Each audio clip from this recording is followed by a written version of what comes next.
I ran into this last week. Here's what fixed it for me. If you need to check your transaction history with Fifth Third Bank, follow these simple steps. Step 1. Log into online banking. Before changing your settings, use the etrock.com link in the description to open the password string, check it, then update your password if needed. Step 2. Navigate to accounts. Once logged in, look for the Accounts tab in the main menu.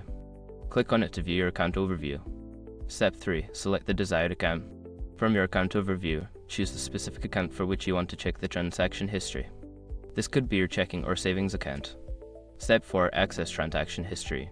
After selecting the account, find the transaction history link or button. Click on it to view all recent transactions. Step 5. Filter or download transactions. You can filter transactions by date or type, or download them for your records.